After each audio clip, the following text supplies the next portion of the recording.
Hey, why are you even here? Can't you just leave already?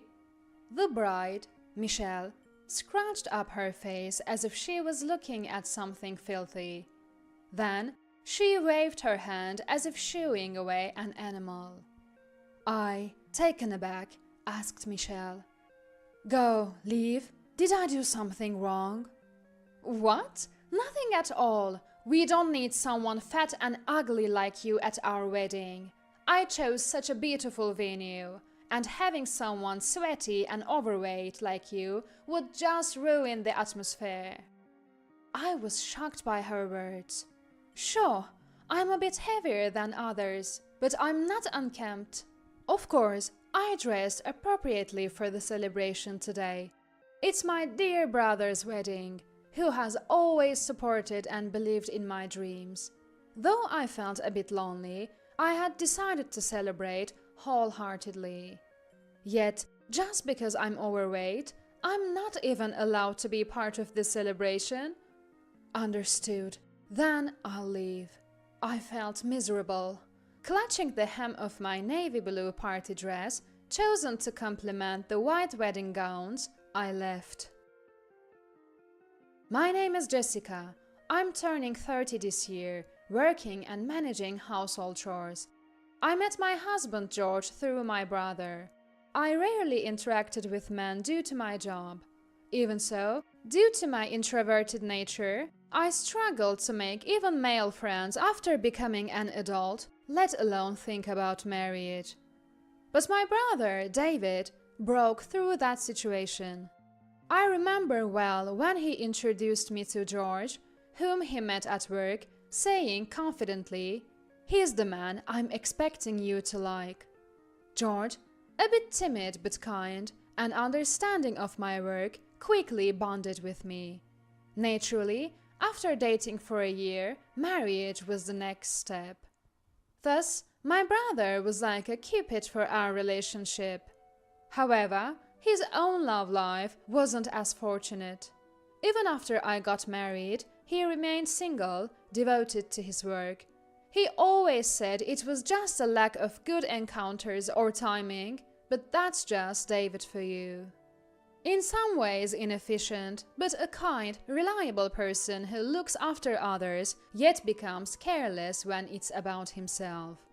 It was worrying to see.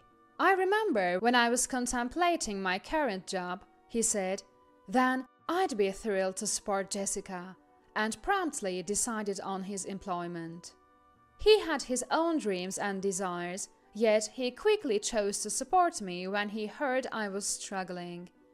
Thanks to him stepping into the industry first, I've been able to continue my dream job even after marrying and having children. Not just marriage, my brother is a lifesaver in my life. So, when I heard he was thinking of getting married, I was naturally surprised. "Wait, David has a fiancée? What, is that bad?" "Not at all, I'm really happy." I shouted excitedly at my brother, who was scratching his head in embarrassment. Then quickly covered my mouth, lowering my voice. "What's she like? Someone from the industry?" "No, a friend introduced us. I think she works at a bank or something." "Wow, a hardworking woman, that's great. Who would have thought David would actually settle down?" "Hey, what's that supposed to mean? Anyway, I'm bringing her home this Sunday. Want to come and meet her? You seem eager." "Really? Then maybe I'll leave May with George and come home too." May is probably about to forget what Mom looks like. Stop it, I do rely a lot on George though. She's the woman my brother chose. I had always thought she must be a kind, positive woman who cares about others, but that expectation was betrayed in a way I never imagined. "Michelle, I've been dating David with the intention of marriage for the past 6 months. Thank you so much for inviting me to your family gathering," she said as she greeted us. My brother's fiancée was a beautiful woman with a somewhat sharp impression. She glanced at our family with a piercing gaze and then smiled at our parents. Did she just look at me with a cold eye, or is it just my imagination? I tried to dress neatly and simply, not too fancy, as I was meeting the woman who might become my sister-in-law. Did I do something wrong? While I was nervously checking my outfit, my brother, noticing everyone's tension, laughed loudly to lighten the mood. Haha, come on, Michelle, don't be so formal. This isn't a business setting. This is Dad, John, and Mom, Sarah, and over there is my sister, Jessica. Everyone, don't get too tense just because Michelle is beautiful. John, Sarah, Jessica, nice to meet you. See, Michelle, you're too formal. Thanks to my brother playing the mood maker, we somehow made it through the first meal with Michelle. After talking for a while, Michelle's cold expression began to soften, and the mood lightened as we shared childhood memories of my parents and brother. Excuse me, Jessica, where's the bathroom? Michelle asked, looking troubled. I quickly stood up to show her the way, smiling. We decided to leave the room together. Perhaps because we were both women, I was pleased that she asked me instead of my brother, and I walked lightly towards the bathroom. But then I heard Michelle's soft laughter behind me. Why, there was something unpleasant about that laughter, as if it were mocking something.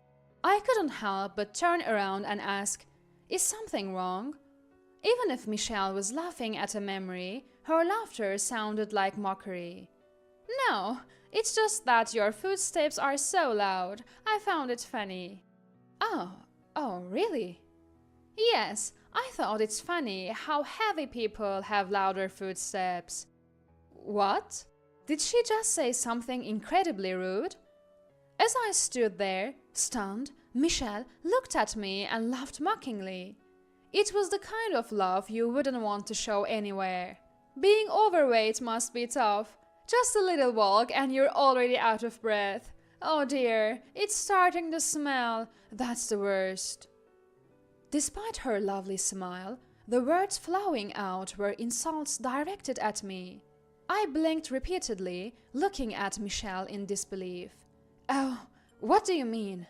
I could only ask in a trembling, unsettled voice. But ignoring my bewildered state, Michelle continued. David works in an entertainment agency, so I expected his family to be glamorous.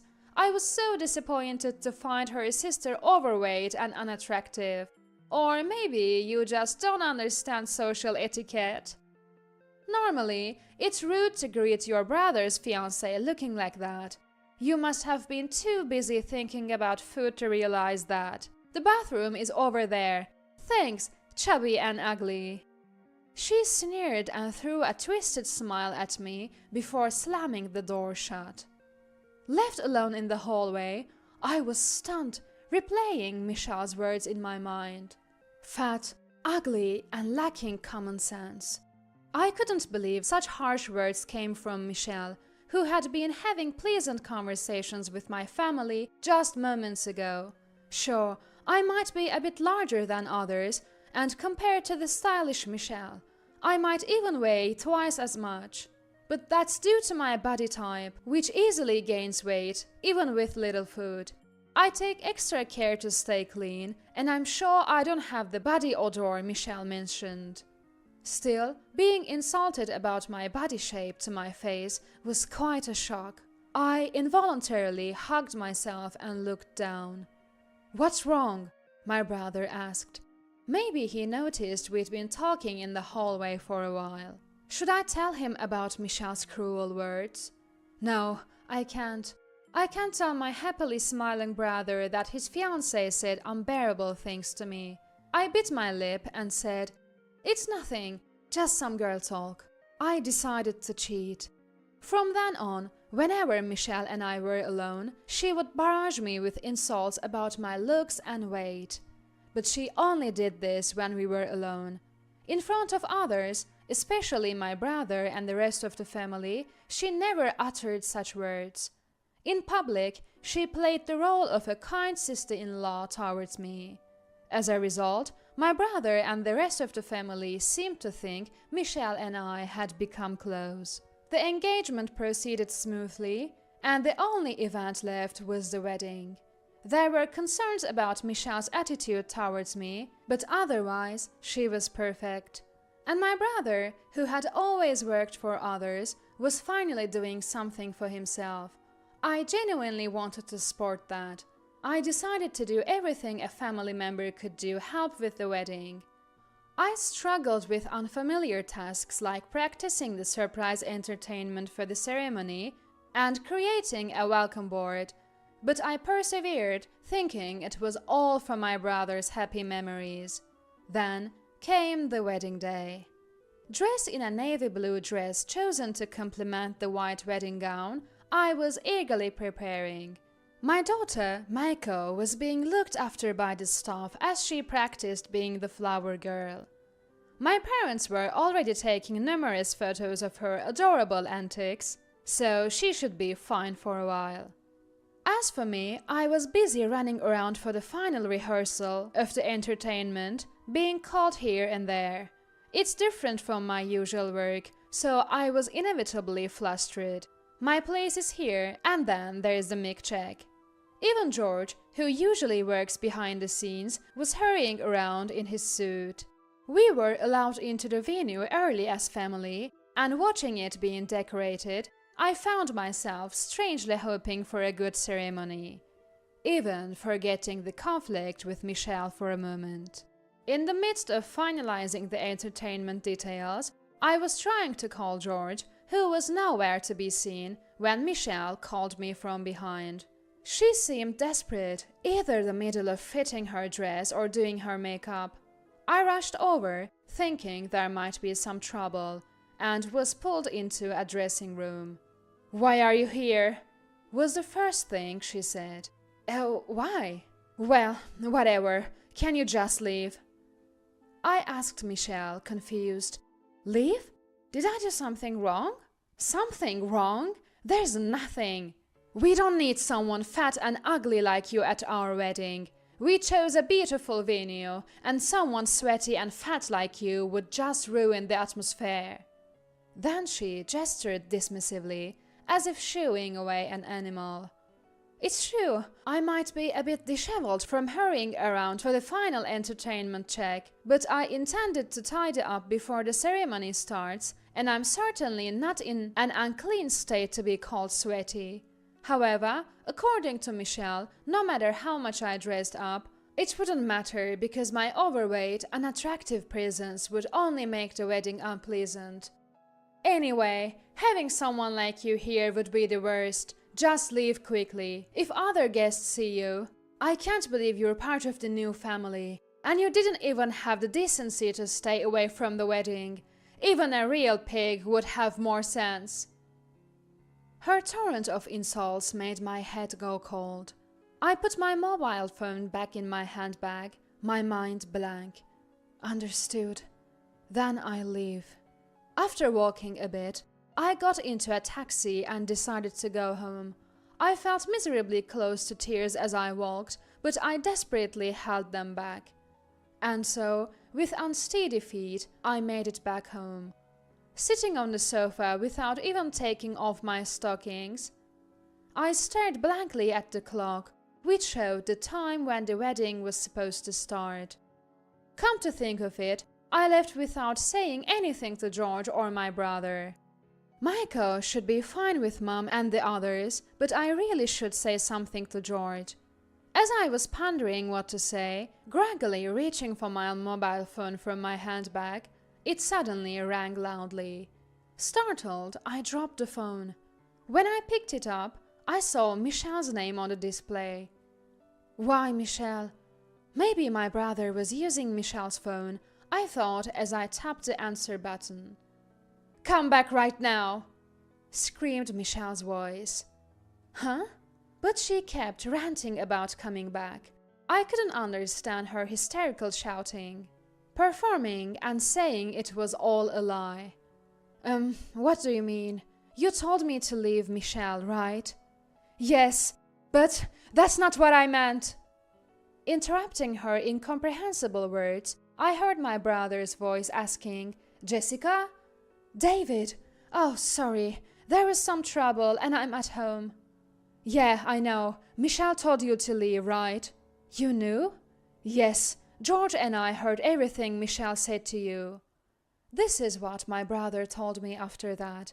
It turned out that when Michelle had called me, I was trying to call George, who was in the same venue. My mobile phone was still on when Michelle started her tirade, and the call had connected with George. Shocked by the harsh words Michelle was spewing, George had quickly alerted my brother. They both heard everything, Michelle's vile words and my lifeless responses, through the phone. George acted swiftly. Realizing the person being insulted was his wife, he recorded the audio from the call. "So, during the time I was supposed to perform at the wedding, they played that recording instead," my brother explained. George then announced over the microphone, "Today, Jessica, an opera singer and the groom's sister, was supposed to sing a surprise celebratory song. However, the bride, Michelle, drove her away. Please listen to these words." That's right. I'm an opera singer.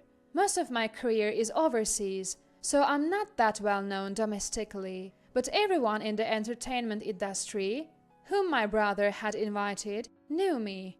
After all, my brother had entered the industry to support my career, so his contacts were essentially mine.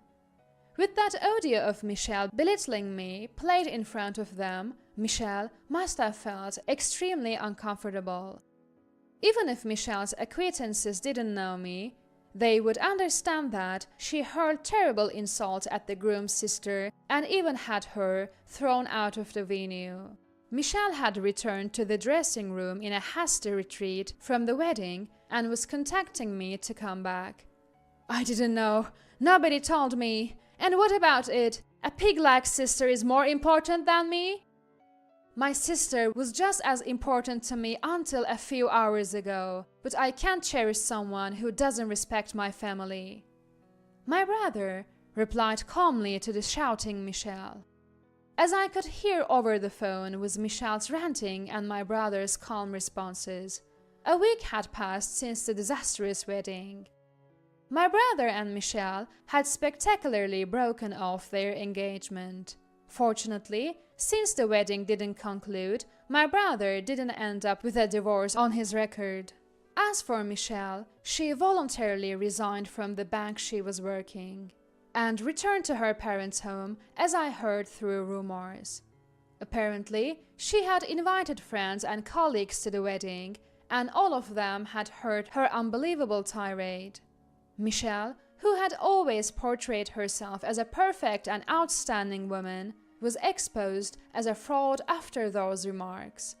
Despite pretending to be a kind and gentle woman, her true nature of ruthlessly eliminating anyone who displeased her was revealed, making her feel unwelcome both at her job and in her private life, leading to her resignation. It's unclear what path her life will take now, having not only failed at marriage, but also lost friends and her job. As for me, I'm still busy traveling between domestic and international engagements for work. Every time I sing the piece I was supposed to perform at my brother's wedding, I wonder if the day will ever come when I get to perform it for him. Marriage is about finding the right person. Hoping that a wonderful partner will appear for my brother someday, I continue to stand on stage today. My dad collapsed and was rushed to the hospital. I need to be with him, so I can't go on our honeymoon. You'll have to go alone. Suddenly, my eagerly anticipated honeymoon was canceled. My husband insists I should go alone, but who on earth goes on a honeymoon alone? When someone appeared in front of me the next moment, I felt my legs go weak. There stood my father-in-law, who was supposed to have been taken to the hospital. "Father-in-law, why are you here?" "My name is Sarah. I've been living with Mark for 5 years, and he finally proposed just this summer. Reflecting back, these 5 years felt long. After dating for about a year, we started visiting Mark's parents' home, and he also had the opportunity to meet my out-of-town parents. Yet he kept saying, "We'll get married once work stabilizes," without making a firm commitment. Eventually, he began jokingly suggesting, "Why don't we just stay like this?" This started to concern me. "Mark, I'm approaching 30. If you're not going to be upfront with me, we should break up." After saying all that, Mark finally proposed to me. We were already close with each other's parents and had discussed everything from what we wanted at the wedding to where we wanted to go on our honeymoon. All that was left was to execute those plans. We'd hold a small ceremony with only our closest friends and family. The only event left was our honeymoon. Mark was going to spend the day at his parents' home to spend some time with them. I had dinner with my parents, who had come from out of town and later returned home alone. I checked the luggage for the honeymoon and sent a message to Mark's phone before I went to bed. "Mark, you've done great today. I'm all set for our honeymoon tomorrow. I'm really excited about our trip to Italy." However, I didn't hear back from Mark. I thought to myself, he must have fallen asleep from exhaustion from the ceremony. I hope he doesn't oversleep for our flight tomorrow. Feeling a little nervous, I eventually fell asleep. The next morning, I was awakened by a call from Mark. "Sarah, something terrible has happened." He started speaking rapidly the moment I picked up. "My dad collapsed and he's been rushed to the hospital. You'll have to go on our honeymoon alone today." "What? What do you mean?" I couldn't help but let out a bewildered exclamation. "But your father was so full of life at our wedding yesterday, wasn't he?" "I'm as shocked as you are, Sarah. I'm going to stay by his side, but you go ahead without me." "Don't be ridiculous. If your father's ill, there's no way I can leave for our honeymoon. Who on earth goes on a honeymoon alone?" I asked for the hospital his father was taken to, but Mark stubbornly refuses to tell me. "If I told you, you'd come to visit, wouldn't you?" "Of course I would." "Dad knows how much you've been looking forward to going to Italy. He insisted that I should still let you go.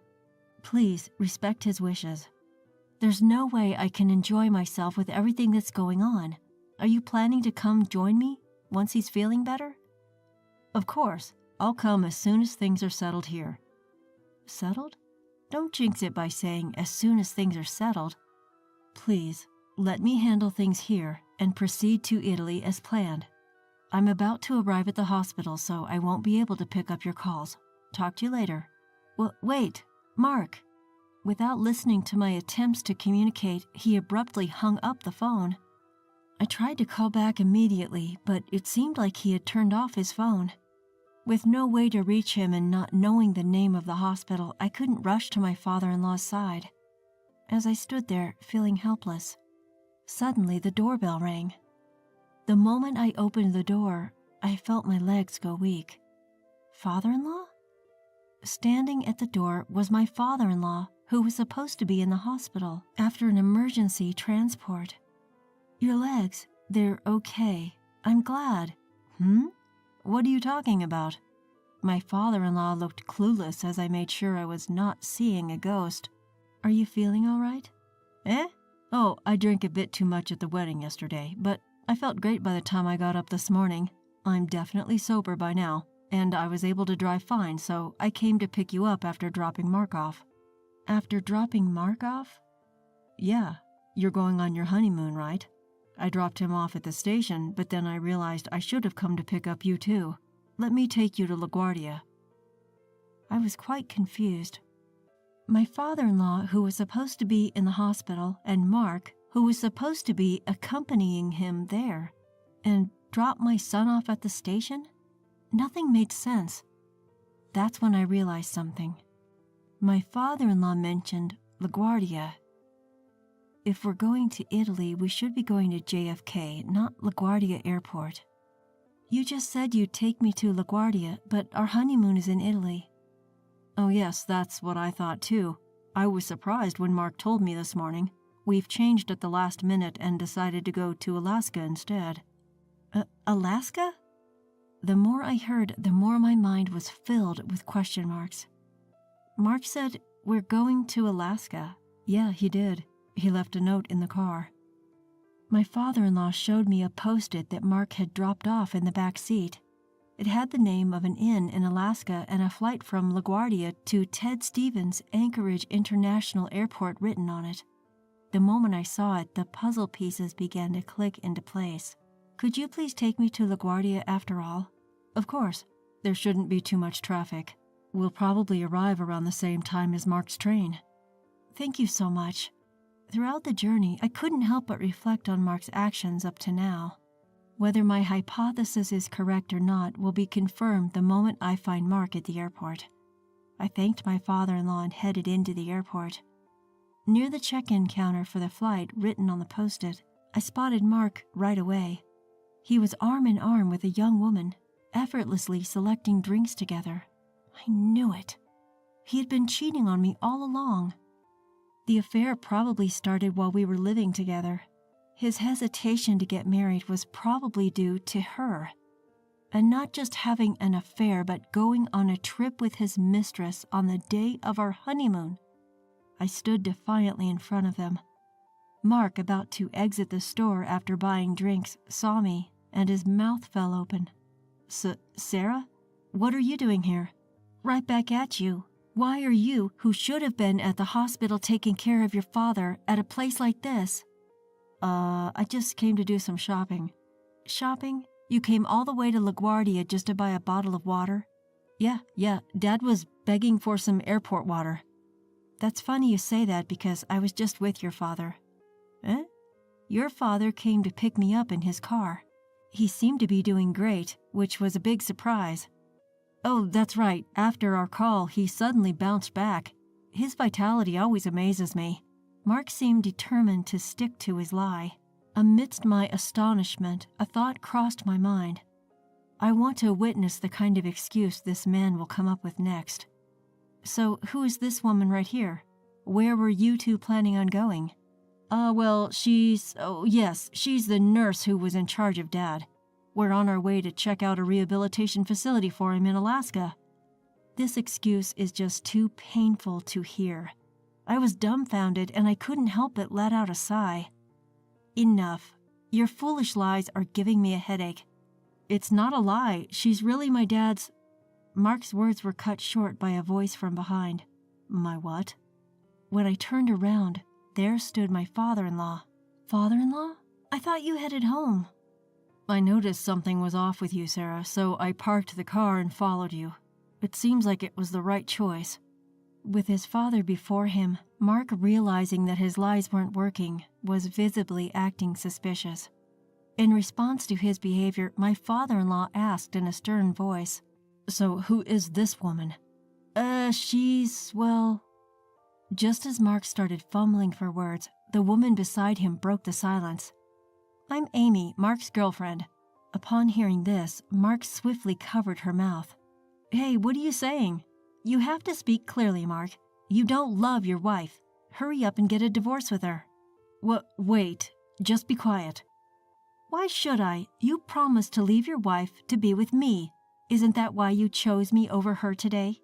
"That's because you threatened me by saying if you don't go to Alaska with me today, I'll expose our relationship."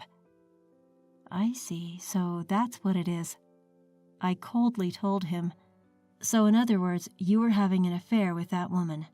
Then Amy glared at me and retorted, "It's not an affair. Mark and I are serious about each other. He never wanted to marry you." By this point, I didn't even feel like arguing. "That's fine. Do as you please." Leaving the two of them there, my father-in-law and I exited the airport. It was 5 days later that Mark returned home. The doorbell rang, and so I talked to him through the intercom. "Sarah, I can't unlock the door. Can you open it for me?" "Oh, about the lock. I changed it." "You changed it? Why would you do something like that without telling me?" "I don't like the idea of a stranger having a spare key to my home." "A stranger? Are you talking about me?" "Who else would I be talking about? I've already prepared the divorce papers, so just quickly sign them." Wait a minute. Let me in first. We can talk after that." Keeping the door chain on, I passed the divorce papers through the crack. There's nothing for us to talk about. Once you sign the papers, can you leave immediately? Don't be so angry. I've decided to break up with Amy. Huh? What do you mean? Well, she's terrible. I agreed to go to Alaska because she threatened to expose our relationship, and all she did was complain that the inn was old-fashioned and the weather was bad. It wasn't fun at all. So I clearly told Amy I have no intention of divorcing my wife. Please break up with me. I couldn't care less whether you and that girl break up or not. The only choice I have is a divorce, even if you don't agree. Don't say that. Are you angry because we couldn't go to Italy? Well, it's a little late, but shall we go now? Are you out of your mind? How can you even suggest that? I was wrong to think that I could have a reasonable conversation with him for even a second. There's no way a man who cancels his honeymoon and goes on a trip with his mistress has a reasonable thought process. Sign the divorce papers right here, right now. And also, sign this document. I handed him another document through the crack. What is this document? I had prepared this through a lawyer while he was away on his trip. It was a written agreement for the payment of alimony and the cancellation fee for our honeymoon. Look, I'm saying I don't want a divorce. You're the one who wants a divorce, so why on earth do I have to pay alimony? I'm saying I want to give us another shot. Seriously, there's a limit to how much common sense you can ignore. It's evident that infidelity comes with consequences like this alimony. The decision to start over or not isn't yours to make, considering you're the one who cheated. And what's this cancellation fee about? We don't get a travel fee refund because we canceled our trip on the day. Since it was you who caused the cancellation, it's only right that you pay for all of it, isn't it? I told you go alone. Not going was your decision. How could I possibly go on honeymoon alone? Not only that, but you also lied about your father being critically ill to cover up your affair. There's no way I could have gone in that situation. Well, I really wanted to go to Italy with you too, but I was threatened by Amy and had no other choice. You wouldn't want your husband to lose his job because he's exposed at work, would you? She threatened to expose you at work? Yeah, that's right. If she says she's going to do it, she will. It's all Amy's fault. Surely Amy does have a kind of vibe where you can't predict what she might do once she sets her mind to it. Considering she even declared, "I'm his girlfriend," directly to his wife, she must be quite a wild one. In fact, I was relieved. With an opponent like Amy, Mark would self-destruct even if I didn't do anything. All that was left to do was somehow to get him to sign the divorce papers. Pretending to be worried, I deliberately asked him, "Hey, are you sure it's okay for you to be here?" "What do you mean?" "You broke up with Amy, right? Wasn't she angry?" "Of course she was angry, but I'm done with her." "Well, you might be fine, but what about Amy? Given her personality, I wouldn't be surprised if she storms into your office and exposes you." "Indeed, that would be disastrous. I need to go to the office and stop Amy." "Sarah, please, pass me my company key card." "This one?" I pulled out Mark's company key card from his drawer and showed it to him. "Yeah, that's the one." I quickly shook off Mark's hands as he tried to take it through the chain gap. "I'll give you the key card in exchange for your signature on the divorce papers and the payment agreement for the bill." "But..." With this, Mark would probably agree and sign. "Have you decided? You better hurry. Amy may beat you to the office." "Ah, all right." Reluctantly, Mark signed all the documents and passed them through the door gap. "Here, this is good enough, right? Hurry up and give me the key card." Once I handed over the key card, Mark ran off, heading towards the office. I went to the courthouse to submit the divorce papers as well as hand the signed payment agreement to my lawyer. It was a relief that at least the money issues had been sorted out. The next day, I received a frantic call from Mark. "Hello?" "Ah, Sarah. What do you want? We are legally strangers now. We have nothing to talk about." "Wait, don't hang up on me." Mark pleaded desperately. Feeling a little curious about what happened, I decided to listen to his story. "So, what do you want?" "I was called by the board when I got to the office today. Everyone knows I had an affair even though I got ahead of Amy. Isn't that weird?" "Oh, that's because I told them." "What? You told the board?" Well, I felt sorry for them because they came to our wedding, but we got divorced so soon. You seemed busy with Amy, so I decided to explain the reason for our divorce to our guests. Guests? You mean not just the board? You told everyone at my office? Yes, when I told them my husband preferred a cheatcation over our honeymoon, everyone was appalled. But how am I supposed to face everyone at work going forward? You don't have to hide your true self anymore. Isn't that a good thing? Huh. Don't mess with me. You ruined my life. I should be saying that to you. I wish I could reclaim the 5 years I wasted on someone like you. When I raised my voice, he had nothing more to say. Why don't you just be with Amy? If her feelings for you are so strong, wouldn't she support you even if you quit your job? No way. Nothing good happens when I'm with that woman. The only one who can support me is you, Sarah. Well, nothing good happens when I'm with you. If you want support, you should think about other people's feelings a bit more before you act. Yeah, I truly regret it. So let's try again. No chance. How about reflecting, turning over a new leaf, and getting back into the dating scene? Oh, and maybe find a job first. Sarah, don't abandon me.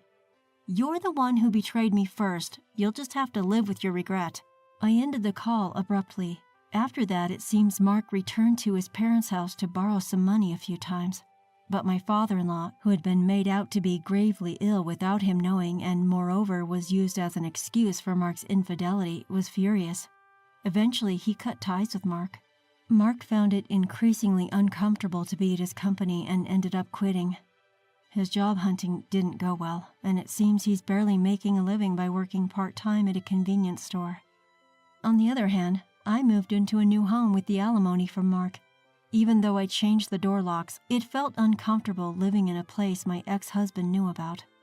Mark's parents helped me move. They probably saw it as a way to atone for their son's misdeeds. I still occasionally chat as well as have meals with them. I won't get back the 5 years I spent with Mark, but I'm going to find a better man next time. Hey, why are you acting like it's normal to show up? Auntie, I told you to skip my wedding.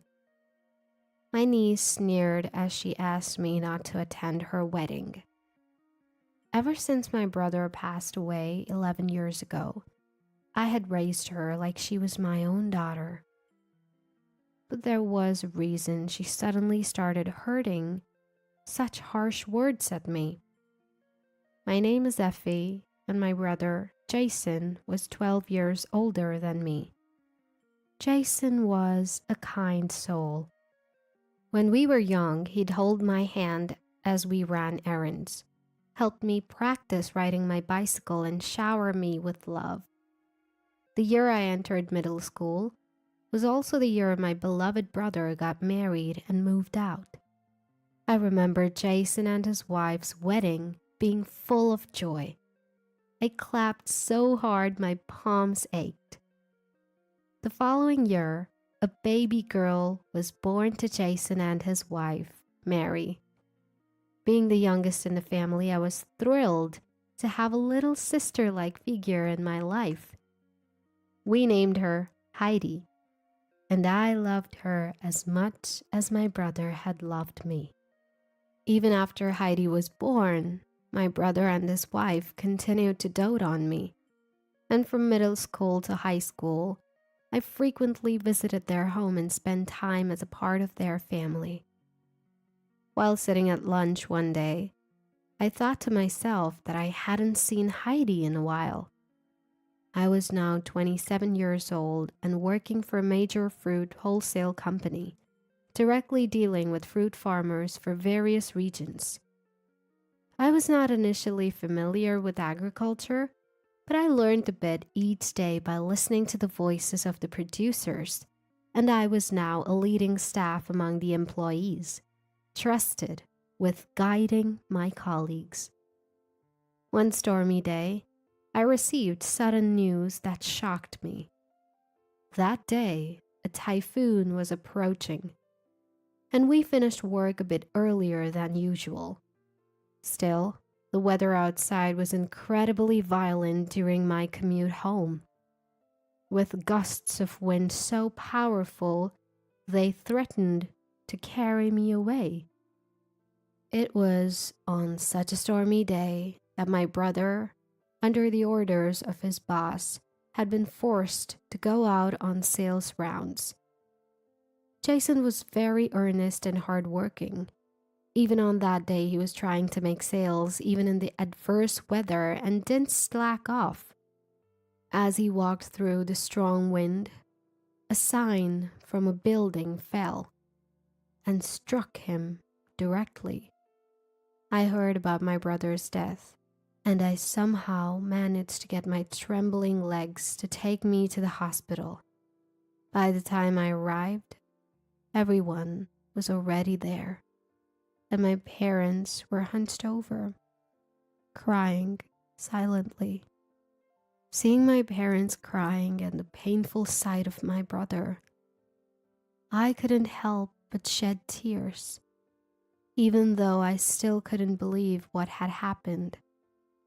Even though I understood the situation, the reality was too hard to accept. I sat next to my brother and cried.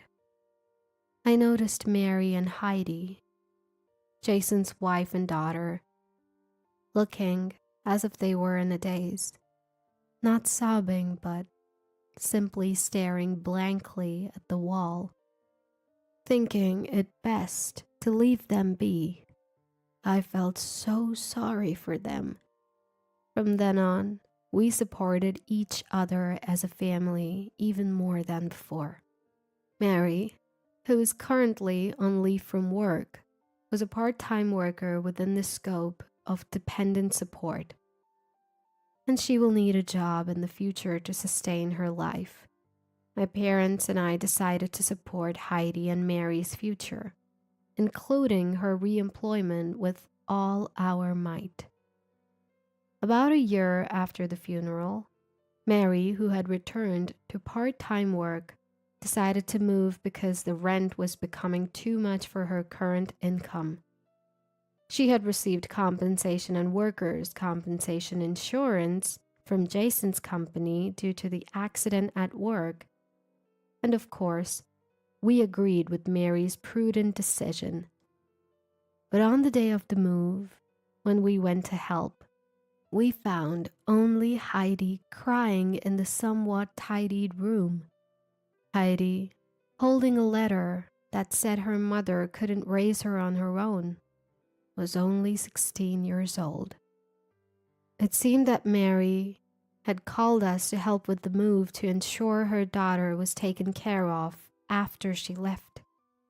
Reading the letter, I felt a tightness in my chest, wondering if Mary had been so anxious that she wanted to run away after Jason's death.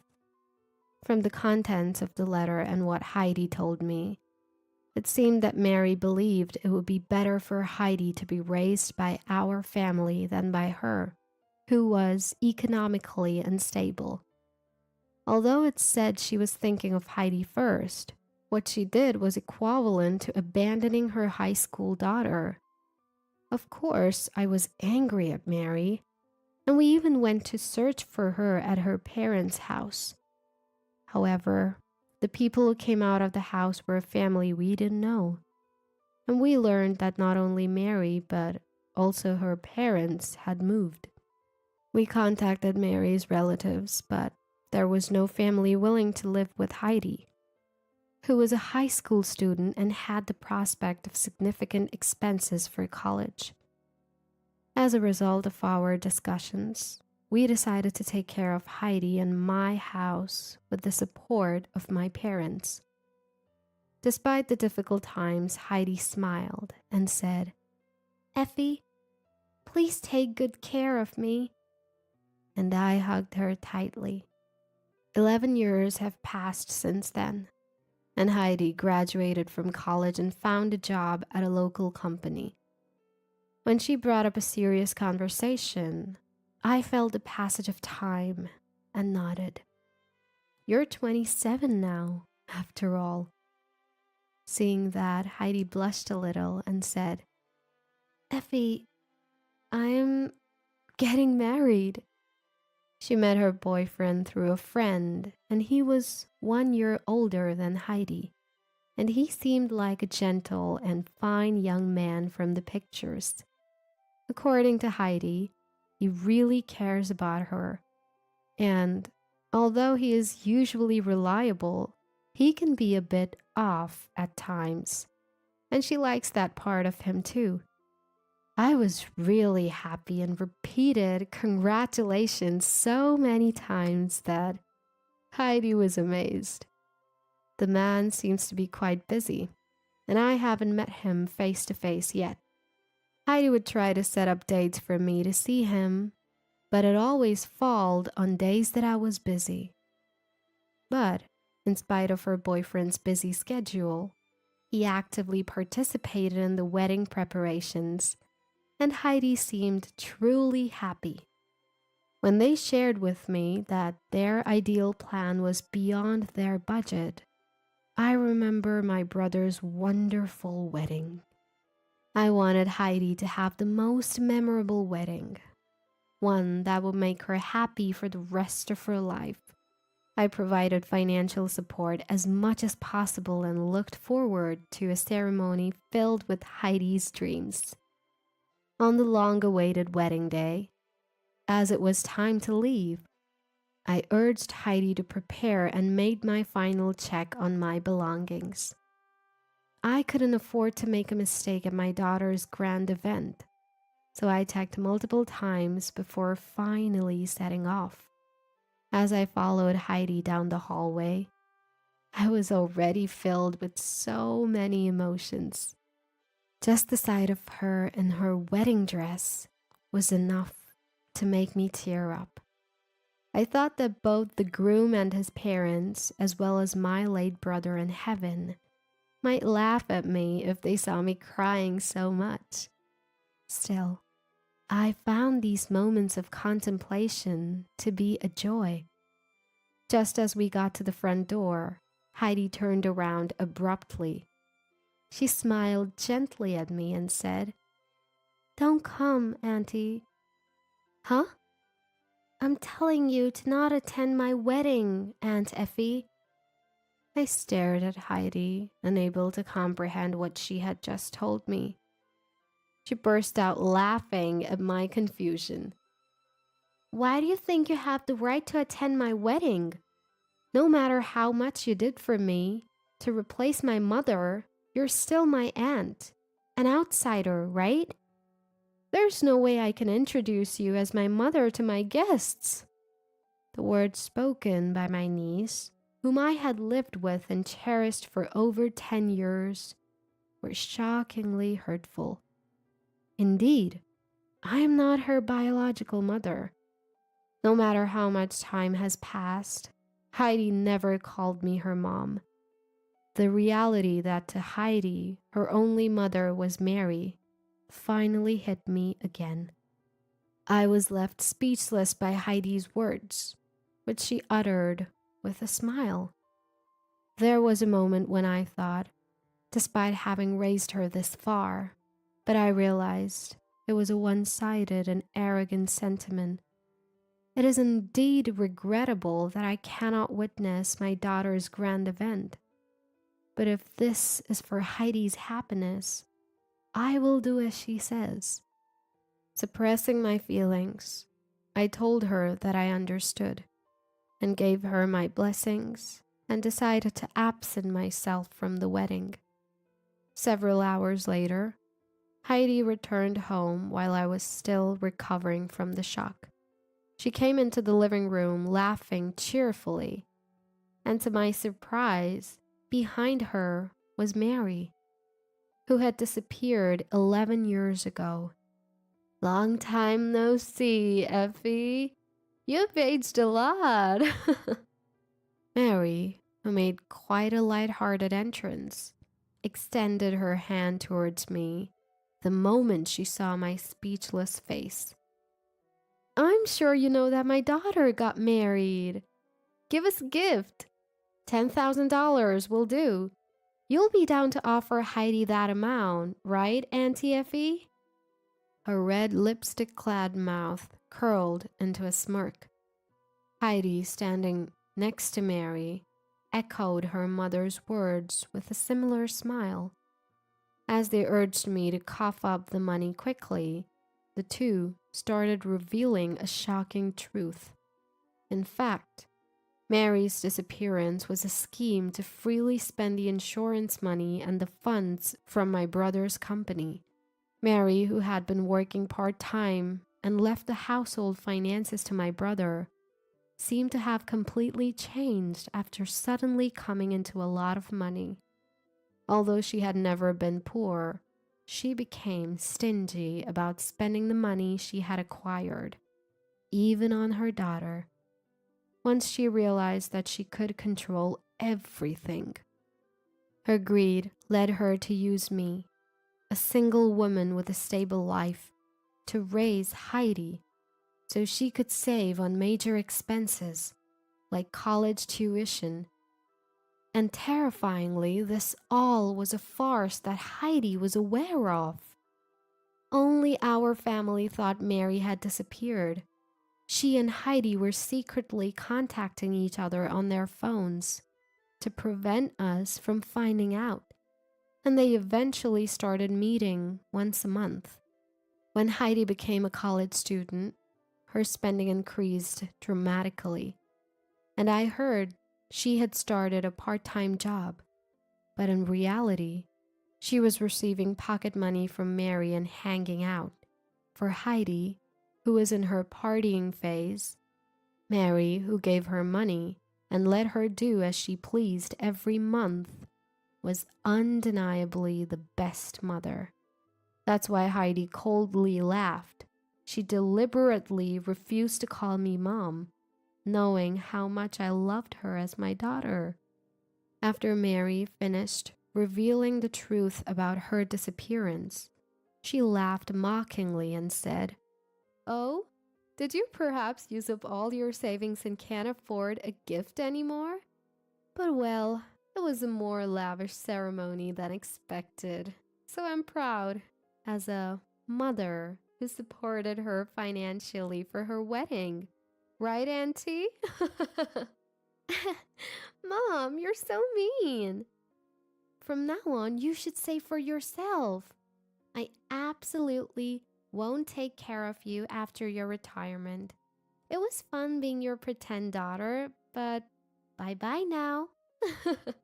The two of them laughed heartily, stating that they would take the wedding expenses as a combination of a wedding gift and severance payment. They declared to cut off ties with me and left the house, claiming to attend their after party and dinner with friends. Left behind, I was too overwhelmed by shock to comprehend the events of the past 11 years. About 30 minutes later, my parents arrived. They had been shocked at the wedding when Mary appeared as Heidi's mother, but didn't want to ruin their granddaughter's big day, so they stayed put until the ceremony ended. Afterwards, they had been looking for Mary. Unable to find her and unable to reach me, they decided to check on me at home. Seeing my parents, I broke down in tears. When I tearfully confessed everything about Heidi and Mary's scheme, my parents were furious. However, even if my parents wanted to talk directly, it seemed that Heidi had already switched off her phone and we couldn't reach her. We could have tried to locate Heidi through Jason's family, but we had raised Heidi because we wanted to. Confronting them would make us feel better, because we never expected anything in return. We could have hired a lawyer to claim back my money, but I just didn't have the courage to sue my own daughter, whom I had cherished and raised for over 10 years. After discussing the situation, we decided to let it go, as they wished.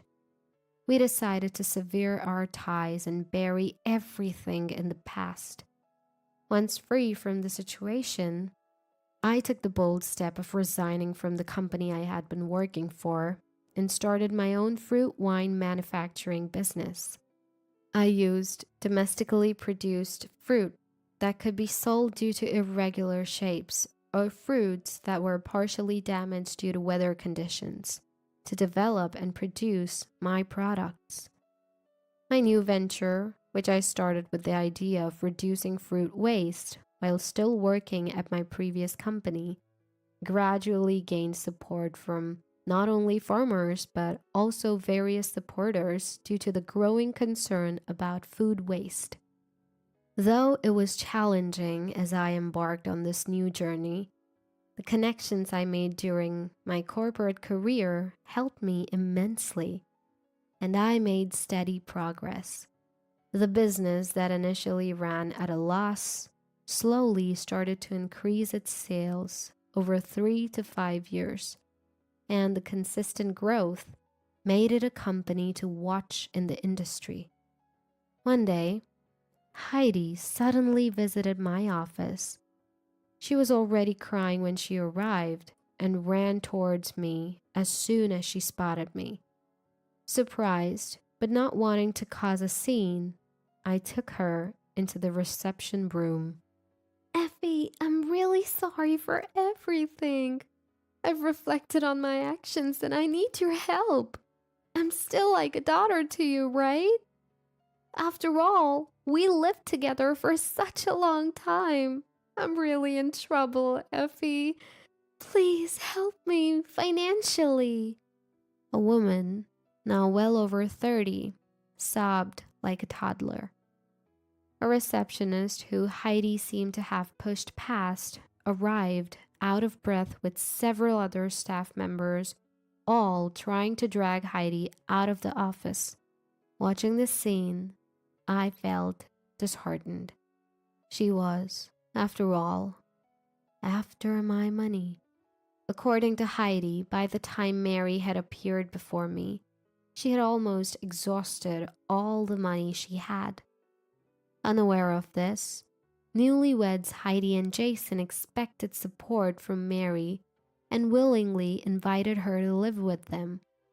Initially, their life together seemed to go well, but everything changed when they built a new house. Heidi's husband took out a hefty loan to build a house with unique architectural features, expecting his mother-in-law to pay for it. Heidi wanted a kitchen with the latest equipment, and Mary, assuming her son-in-law was well off, chose the best from wallpapers to lighting for her room. Their loan turned out to be a heavy burden as everyone was relying on someone else's money. To make matters worse, their lifestyle was beyond their means, and Mary's money was already depleted. Even so, Mary, claiming to have given Heidi enough pocket money, started asking for money and never worked. This drove Jason to gambling out of stress from his mother-in-law's outrageous behavior. Unbeknownst to Heidi and Mary, Heidi's husband even accrued debt under their names, leaving their household finances in shambles, regardless of how much Heidi worked. "We're now trying to sell the house as his parents suggested, but we can't find any buyers. Mom gets fired every time she tries to work, and both my husband and I are exhausted from working overtime every day. You're the only one I can rely on, Effie. If I'm not happy, Dad wouldn't be able to rest in peace either, right?" Heidi, desperately appealing to me, reached her hand out while being escorted by my staff, smearing her face with tears and snot as she asked for money. I was slightly relieved to find that my heart was unmoved by this spectacle. The matter of this mother and daughter had firmly become a thing of the past in my mind. Finally, I broke my silence. "Do you have an appointment, ma'am? Our company is not a financial institution, so we cannot lend money to strangers. If you're in trouble, please consult a bank or consumer finance company." Stunned, Heidi was lost for words when I turned back her own phrase. Stranger. That one had pushed me to the abyss of despair. Maybe she thought that if she cried and pleaded, she would get help. I followed my staff and led Heidi to the company's entrance. When she still wouldn't budge, I gently pushed her shoulder, guiding her a step outside the entrance. Realizing that I was never going to be her ally, for the first time, Heidi called me Mom. I don't have a daughter, I said. My words must have struck her hard as she turned white and ran away. After that incident, I started receiving spam texts from Heidi and Mary, which all centered around the dire financial situation.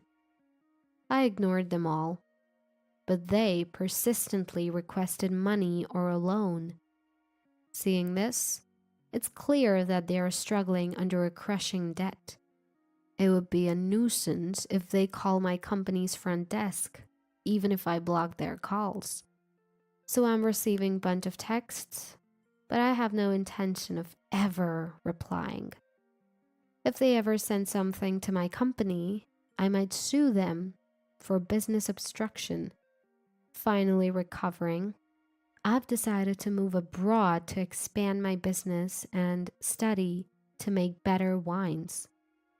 It seems I won't have to face those two for a while, and with anticipation for my new environment, I'm dedicating myself to work every day.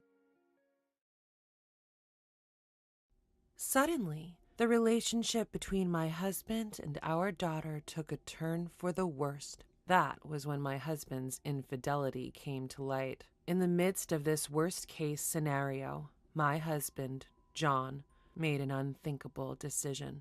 I won't be attending Emily's graduation ceremony. On the day of our daughter's graduation, my husband took off on a trip with his mistress. I couldn't forgive him. Prioritizing his mistress over our precious daughter? Unbelievable. My name is Lily. I'm 37 years old. My husband and I have been married for 10 years, but our relationship is a bit complicated. We have a daughter, Emily, who is not biologically related to me. Emily is my husband's daughter from his previous marriage. She was only 5 years old when we got married. Before we got married, while I still prioritized work, John proposed an idea. How about you become a stay-at-home mom once we're married? A stay-at-home mom? I travel a lot for work, right? Emily is still young, and so I've been leaving her with my parents, but after we get married, you'll be her mom, so I'd rather not rely on my parents too much. That makes sense. Your parents are getting older. That's why I want you to become a stay-at-home mom and take care of Emily. I see. Okay, I understand. As per his request, I resigned from the company I've been working for. Upon getting married, I became a full-time mother. It's not that I wasn't anxious about becoming a mother. After all, my husband's previous marriage ended because of his ex-wife's infidelity. I was worried about how young Emily would perceive me. However, despite my worries, Emily's friendly nature allowed us to bond quickly. Honey, let's draw together. Really? I love drawing. After we finish drawing, we can go shopping together. Let's go. I want to help you prepare dinner too. Thank you. That makes me very happy. I've been doing my best to build a genuine mother-daughter relationship. The first time she called me mom, tears came out of happiness. Day by day, as I spent time with my daughter, my love for her grew deeper. Blood ties didn't matter. I saw her as my real daughter, and I continued to pour my love on her. Before I knew it, she was 15 years old, already an 8th grader. Perhaps it was the onset of adolescence, but I had started to feel a slight distance between us. Previously, she would always be home by 6 p.m. at the latest and would let me know if she was going to be late, but recently she's not often home until 8 p.m. That day, too, she arrived home past 9 p.m. with no prior communication. Welcome home. You came home late, didn't you? Dinner is ready. I'm back. Is Dad coming home late again today? Seems like another day of working late. Come on, let's go ahead and have dinner. Okay. Just then, Emily murmured, "You know." What's wrong? Well, you see. Yes? Never mind. It's nothing. Upon saying this, Emily went quiet. What just happened? She was definitely about to say something, wasn't she? Why did she stop midway? While I was concerned about her attitude, I knew it was a challenging age for her. I decided not to interrogate her, but to wait for her to talk to me voluntarily. Then, one day, when I got back from shopping, I found my husband at home earlier than usual. Furthermore, he was having a heated argument with Emily. I quickly intervened between the two. "John, why are you raising your voice so much? Calm down." Lily, what happened? You've never shouted at Emily like this before." My husband awkwardly looked away and muttered, "It's nothing." "It can't be nothing. Is it about school choices? If so, why don't the three of us discuss it together?" I said it's nothing. "You're being too persistent. Just leave it. I'm going to take a shower." "Wait a second." He quickly left the living room. Feeling the awkward atmosphere, I couldn't help but ask Emily, "What happened?" "Nothing." "Nothing? It's nothing. Emily, please talk to me. Something must have happened for it to escalate to a fight, right? Just leave me alone. It's none of your business." "Wait." Despite my calls, Emily retreated to her room and didn't come out for dinner. From that day on, Emily's behavior changed dramatically. She spent a lot of time in her room and barely spoke to me or her father. While I knew I had to do something, I didn't know how to approach the situation. As I waited for things to cool down, I decided to have a conversation about it with my husband. "It's about Emily." "Don't talk to me about her." "What? Wait, what are you saying?" "It's about that fight from the other day, isn't it? I've decided I'll only be involved with her at the bare minimum as a parent." "What? Don't be so irresponsible. Emily must be struggling with something." "I don't care. She rebelled against me." "What's that supposed to mean?" Despite my repeated inquiries, he refused to explain why they had argued. Eventually, my husband made a statement that made me question my own ears. "I won't attend Emily's graduation ceremony." What? Wait a minute. A middle school graduation ceremony is a once-in-a-lifetime event? "I don't care. I've decided not to go, so you go alone." No way. No matter how much I tried to persuade him, he refused to listen. I tried to invite him multiple times after, but he remained adamant about not going, consistently refusing. "It's her graduation ceremony, for goodness sake. I don't want to upset Emily. I have to somehow convince him to attend." As I was waiting for the right moment to bring up the conversation again, something happened. While cleaning my husband's room as usual, I found an envelope wedged in a gap in his bookshelf. When I opened the envelope, I found 2 round-trip tickets for a train to Chicago. Why were there 2 of the same tickets? If it were a business trip, he wouldn't need 2, would he? That's when I realized. The departure date printed on the ticket was the same day as Emily's graduation. I had a bad feeling about this. I immediately hired a private investigator to confirm my suspicions. A few days later, my fears were confirmed. It was revealed that my husband had been having an affair behind my back. The investigator laid out a series of photographic pieces of evidence and calmly explained the findings. "Well, it appears your husband is indeed having an affair. The other woman seems to be a junior colleague from his company." "I see. I never noticed because he's been working late and traveling a lot for work." "I hate to break it to you, but during our investigation period, not once did he work late. Every day he was either at the woman's house or out dining with her." "I see. It seems he's planning to take a week's trip to Chicago with this woman." At that moment, both trust and affection for my husband vanished into thin air. I couldn't believe it. Not only was he having an affair while having a family, but he was also planning a trip with his mistress on our daughter's graduation day? I absolutely can't forgive this behavior. When I got home, I started looking for a new place to live so I would be ready to leave at any moment. I also made the decision to return to the job I'd once quit. I'll have the capability to thrive in any situation as long as I have a new place to live and a job. That's when I had a sudden realization. That is, none other than the presence of Emily.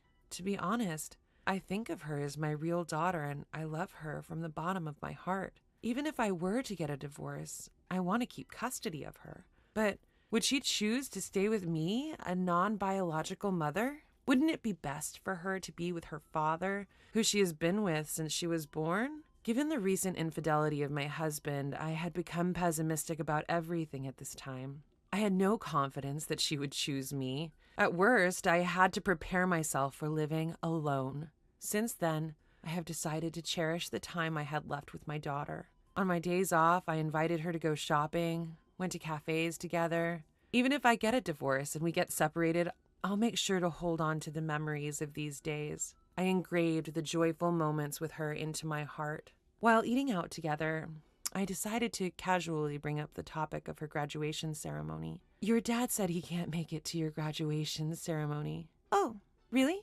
I'm sorry. He seems to be busy with work, but I promise I'll be there. Okay, I'm fine with just you. I don't need anyone else. As expected, Emily's reaction was rather indifferent. Seeing my own daughter like this, I couldn't help but feel indescribable emotions. Graduation day has arrived. When I woke up in the morning, my husband was already gone. I guess he went on a trip with that mistress. Of course, I attended the graduation ceremony alone. As I watched my daughter receive her diploma, tears welled up in my eyes. She was so small when we first met. I don't want to let her go. My feelings were growing stronger, but I kept telling myself, it's time for me to decide, and forcibly suppressed my emotions. After the graduation ceremony ended smoothly, we returned home. Before my husband comes home, I'll tell Emily everything and leave the house. I had decided that, but when it came to it, I couldn't bring myself to start the conversation. As I hesitated for a moment, my daughter spoke up. Hey, Mom, even if we're not biologically related, you're still my mom, right? What? Despite being taken aback by her words, I confidently responded, What are you saying? Of course I am. I'm always going to be your mom. Yeah, I thought so. I'm glad to hear that. The moment I saw her smiling warmly, my heart instantly felt lighter. Now's the time. With that thought, I made up my mind and decided to open up and share everything. Emily, I'm thinking of divorcing your father. Yeah, I think that's a good idea. What? I was surprised at how easily she accepted the idea of divorce. Are you okay with it? The divorce, I mean? It's okay. You found out about his affair, didn't you? Wait, did you? Yeah, Dad's having an affair. How did you? I happened to witness his affair that day. When I confronted him, we ended up in a big fight. That day she was referring to was the day that they had that loud argument some time ago. She had coincidentally spotted her father and his mistress in public and confronted him, which ended up turning into a heated argument. My eyes started to burn, and my vision became blurry. Was she carrying this burden all by herself this entire time? The thought made my chest tighten with unease. Holding back my tears, I looked Emily straight in the eye. You can choose who you want to be with. It's your decision. What are you talking about? I am definitely going with you. Are you sure? Of course. I don't need a dad who cheats when he has a family at home. He's not worth being around. Emily, you're my only family. I tightly embraced her. That's how it was decided that I would take her in. Our actions following this were quick. We somehow managed to complete the move before my husband returned from his trip, carrying our belongings into the new house we'd already contracted. Since I had everything planned ahead, the process ended up being quicker than I expected. 1 week later, seemingly noticing the divorce papers on the desk, my husband called. Hey, Lily, what the hell is this about these divorce papers? They mean exactly what you think. Let's get a divorce. Are you still mad about me missing the graduation ceremony? It was because of work. I had no other choice. I was utterly disgusted with my husband, who even now was still trying to play dumb. Work. Right. What's that supposed to mean? I'm always busy with my business trips. By the way, did you attend the graduation ceremony as planned? Yes. Next, it's time for me and Emily to graduate from you. Huh? What are you? Did you have fun? Your trip with your junior colleague? Mary, was it? What are you talking about? Then explain what this is about. Upon sending the evidence photos from the detective via iMessage, my husband became visibly shaken and struggled to find his words. Why would you secretly take photos like this? Are you a stalker? That's disgusting. Getting involved with women at work is far more disgusting. What? It's your fault for being unattractive as a woman. What? You're trying to say it's my fault? You've been lazing around all day doing nothing. Is your only accomplishment hiring a detective to gather evidence behind my back? Where am I supposed to find desire for a woman like that? Wasn't it you who asked me to be a stay-at-home mom when we got married? I didn't expect you to become such an ugly pig. It's my one miscalculation. Ugh, what a mistake. I vented my rage at him without holding back. By the way, make sure to submit those divorce papers, all right? Oh, and I'll be properly claiming alimony as well as child support, so be prepared for that. Wait a minute. Emily is my child. Are you planning to take her without my permission? Yes. Emily made her own decision. She wants to be with me, not you. No way. I'm the one who shares blood with Emily. There's no way she'd choose a stranger like you. The moment I heard those words, my patience snapped. Huh? Who's talking? Who decided to go on a trip with a mistress instead of attending his dear daughter's graduation ceremony? You should be embarrassed. You. How dare you go that far? Being married to someone like you is nothing but a dark chapter of my life. Our marriage is over. Emily and I are going to live together, never show up in front of us again.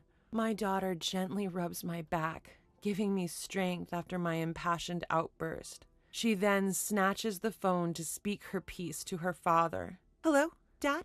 Emily, what the hell are you? From now on, I'll live with Mom. Don't bother us again. You? Who do you think you're talking to? I'm your only biological family, you know. Then she coldly retorts, Family? You betrayed me and Mom, and you call that family? Don't make me laugh. Blood ties mean nothing. I have decided to believe in my mom, who truly loves me. You're the lowest of the low. Having affairs while being married? Disgusting. You're no longer a father in my eyes. With that, she hung up the phone. With a deep sigh of relief, she stretched her body wide and beamed with a smile of pure joy. Seeing her like this somehow lightened my heart, too. With sufficient evidence of his infidelity, I was able to quickly divorce him. Emily strongly wished for me to have her custody, and so I did. Through a lawyer, I demanded compensation from his mistress and also made sure he paid alimony in addition to that. Chan's mistress was outraged at being sued and immediately broke up with him. Moreover, as she spread the story of their breakup at work, his reputation plummeted. News of his affair and abandonment by his daughter quickly spread throughout the company. Apparently, John got dumped by his wife for having an affair with a junior colleague. LOL. Didn't he have a daughter? Man, that's really low. To be abandoned by your own daughter? That's a major oof. LOL. When the company investigated the rumors, his misdeeds came to light one after another. He had been taking his mistress on business trips and inflating his expense claims. He was promptly fired and ordered to pay back all the fraudulent travel expenses. Having lost everything, he moved into a cheap apartment and is apparently living a difficult life. There's nobody to lend him a hand, and he'll probably remain lonely and impoverished in the future as well. In contrast to my ex-husband, I am living a remarkably prosperous life. I was able to return to my old job, and my time with my daughter has been fulfilling. On our days off, we go out together and cook meals, enjoying a genuine parent-child bond every day. Hey, Mom, what about having mac and cheese for dinner today? Sounds good. How about we cook together? We'll need to go shopping too. Oh, and let's stop by the new cafe that just opened up. All right, let's get ready then. I no longer have any worries. I intend to continue walking hand in hand with the daughter who chose me. My name is Chloe, and I'm 44 years old. I'm about to share a pivotal, rather dramatic moment in my life, and I'd like you to listen in. When I was 25, I met and married Ethan, a hardworking businessman, thanks to a mutual acquaintance. I'd always hoped to become a full-time homemaker after our marriage, but given the economic downturn, that plan didn't pan out. Instead, I continued to work at the salon where I'd been employed for a while, leveraging maternity and postpartum leaves to welcome and nurture our daughter, Isabella. Up until this point, we had an ordinary family life, like everyone else. In retrospect, as a first-time mom, there were days that felt exhausting. Yet, each day brought along a new joy. Isabella was so adorable, and Ethan was incredibly sweet. Our family didn't experience the typical mother-in-law and daughter-in-law conflicts. On the contrary, my in-laws showered Isabella with so much love and even helped us with her upbringing. So, I don't recall ever feeling overwhelmed. Surrounded by kind people, I thought we were living a calm and peaceful life. By the time Isabella turned 10, Ethan and I had become a pretty solid, well-settled couple. The lovey-dovey phase was fading, but that didn't worry me. Let's admit it. I saw it as natural evolution of our relationship, something every couple goes through.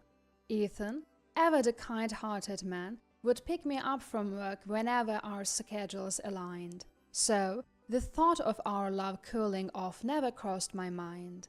There was no room for anxiety, until one unexpected day.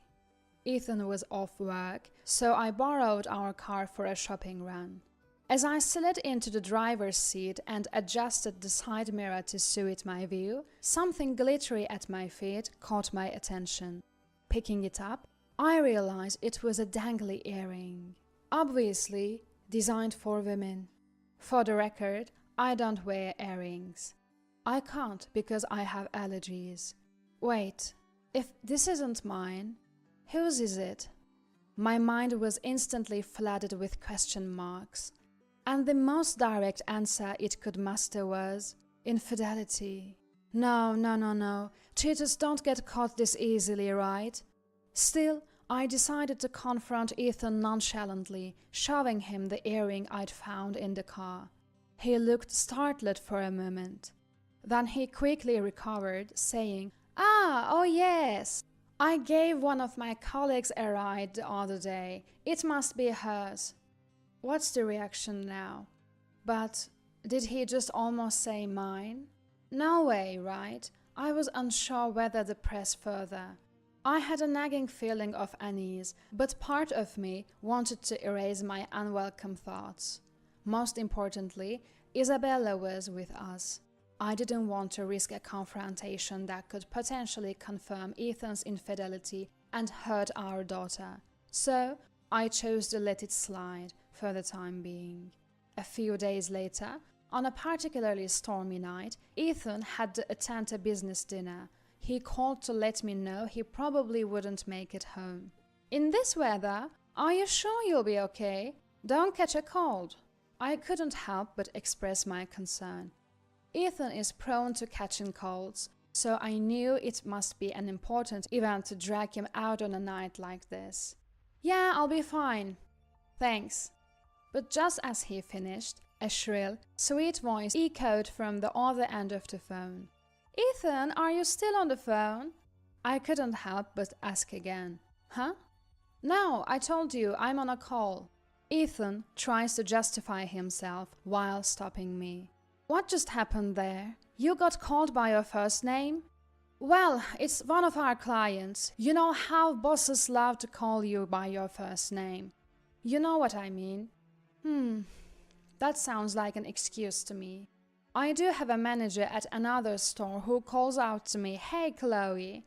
I guess there are a good number of bosses who prefer to use first names, regardless of gender. But there's something off about the tone of his voice that makes me suspicious. I mutter, without realizing. Perhaps, scared of being questioned further, Ethan quickly hangs up the call. "I'm off for an entertaining night with clients. Gotta go." The last time, I found a piece of jewelry that wasn't mine. This time, the smell of infidelity seems to be getting stronger. I'm not saying it doesn't hurt, but without any solid evidence, I don't truly feel like he's cheating on me. All I feel is a formless, nagging doubt growing within me. The next morning, Ethan returns home and starts talking about his difficult night, even though I didn't ask. But if you listen closely, he keeps repeating words like forceful, already settled, and wanted to go home early. The common theme seems to be that he didn't really want to go in the first place. That just makes it all the more suspicious. "So, you're not cheating on me, right?" Just kidding. I was about to follow up with a laugh and say, "Just kidding, of course you're not." But then I saw Ethan's face and fell silent. He was pale as a ghost. I'd never seen anyone turn that pale before. So that's what it looks like when someone turns blue, I thought to myself. No, of course not. There's no way I would ever do something like that. His words don't match the color of his face. While his expressions might be able to lie, his complexion doesn't. Now, he's a prime suspect. What an awful joke I've made.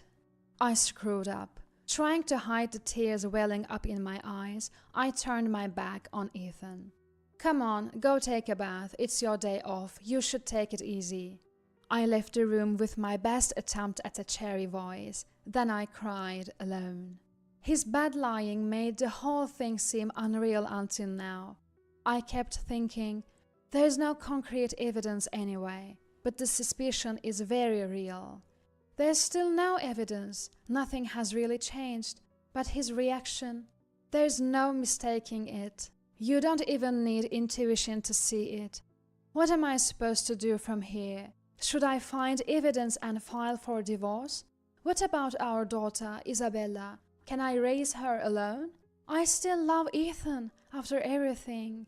I couldn't make up my mind, so I decided to think more about what I really want. And so, with no answer in sight, Isabella started her summer break. I thought it would be just like any other summer, but it wasn't.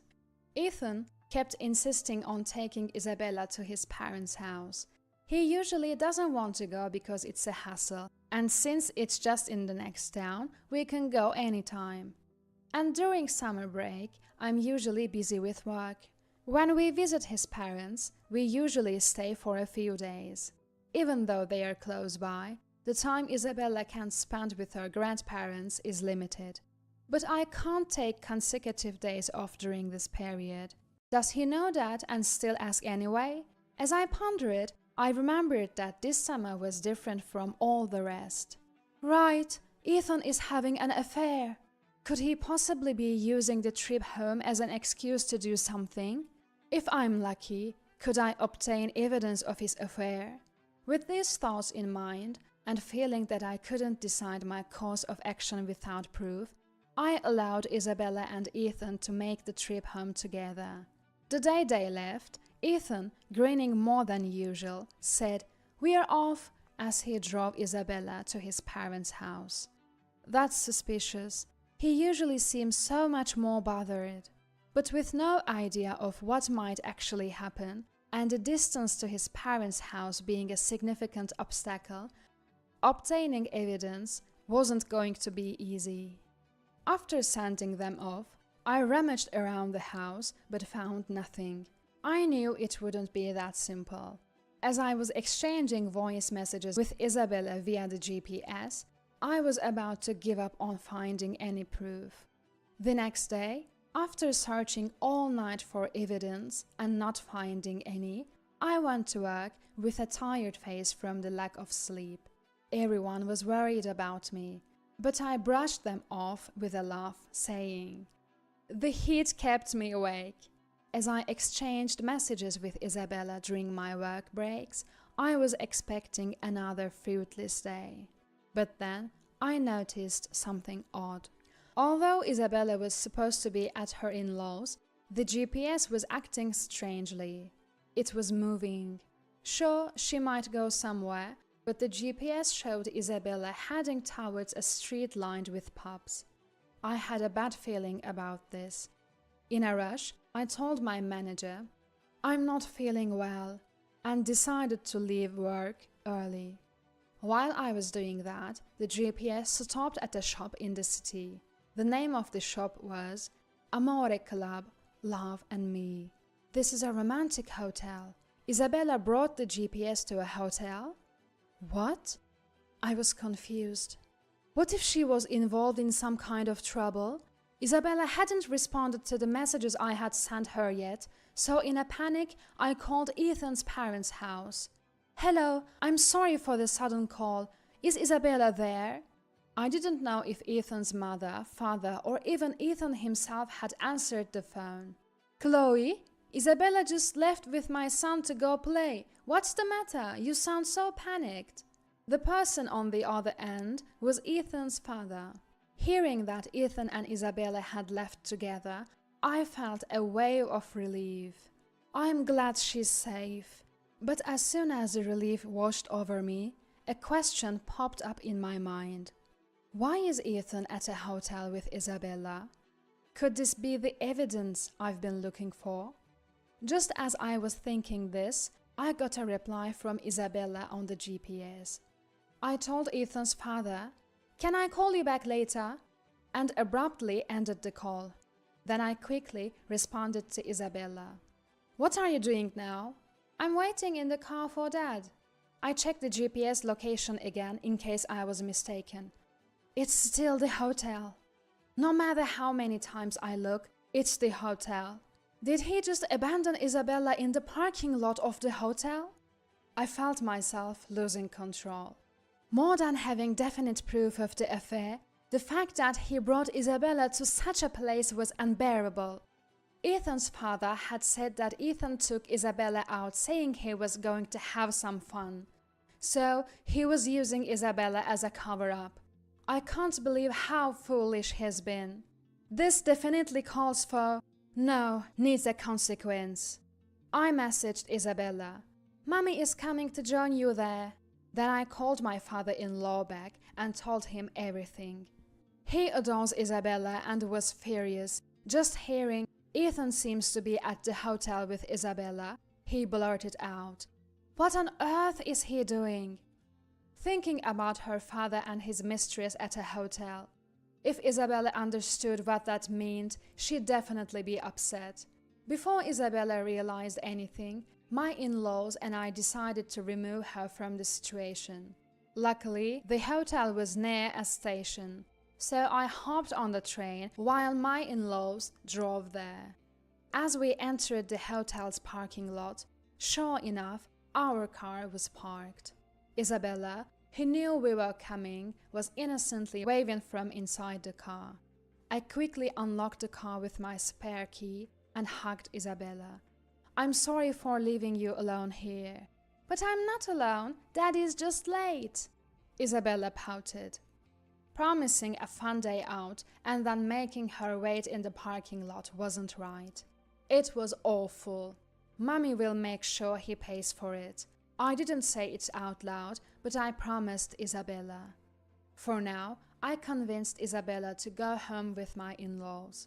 I wanted to get her away from there as soon as possible, so the teamwork with my in-laws was appreciated.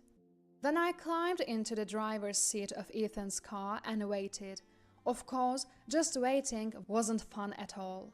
I figured they were in the middle of it, so I called Ethan on purpose to disturb them.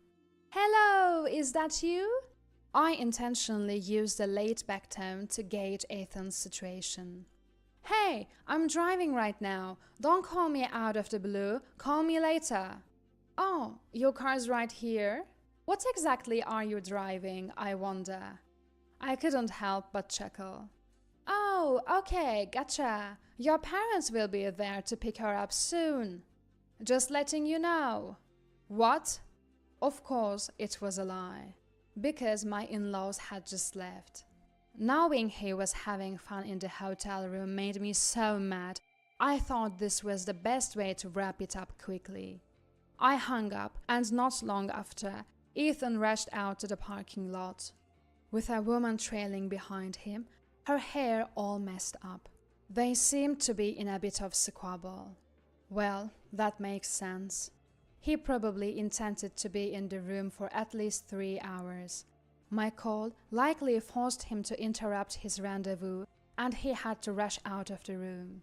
Or rather, he absolutely had to. As Ethan approached the car, his shirt buttons were haphazardly fastened. Was he planning to meet my in-laws looking like that? Isabella would surely be surprised. The woman seemed furious, and I started to think that this might be the end of their affair. Moreover, I could be imagining it. But the woman looked a bit like me from the past. Well, interesting choice for an affair, a woman of a similar type. The whole situation was starting to amuse me, so I waited in the car, grinning as I met Ethan's eyes. When Ethan noticed me, he was taken aback for a moment. Then, his mouth began to open and close like a goldfish out of water. "I'm here to pick you up, dear," I called, swinging the car door open with a smile. Ethan stared at me in surprise, raising his hand as if on autopilot. I had to chuckle. It was just like a dog sitting or drooling at the sight of a treat. Pavlov's dog, classic conditioned response. The woman next to him turned from furious red to terrified pale and scurried off. Poor thing, left all alone, I thought. Why, huh? What? Wait! Ethan stammered, pointing at me and repeating his surprise. I didn't respond, simply returning his shock with a smile. He remained frozen even when I started the car. No objections then.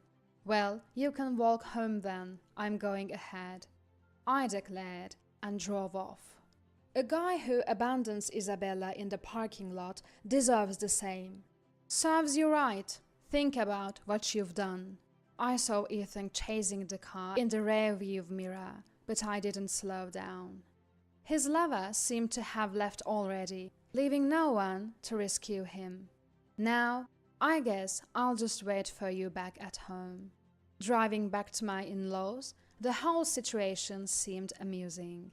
My mother-in-law was playing with Isabella when I arrived. My father-in-law looked positively livid, veins popping on his forehead.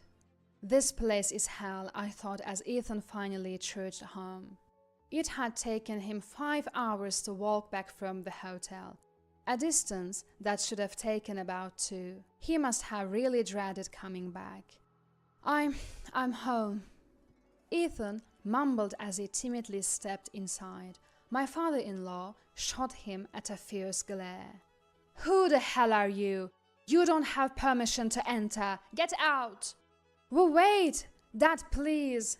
Before Ethan could finish his plea, my father-in-law yanked his arm so hard I thought his shoulder might dislocate and throw him. I felt grateful for my father-in-law in that moment. Ethan always said that his father was scary when angry, so I knew this would have a greater impact than on my own anger. "Hand over the car keys." Ethan, completely bewildered, handed over the keys. My father-in-law began his interrogation. "Where were you today, leaving Isabella behind?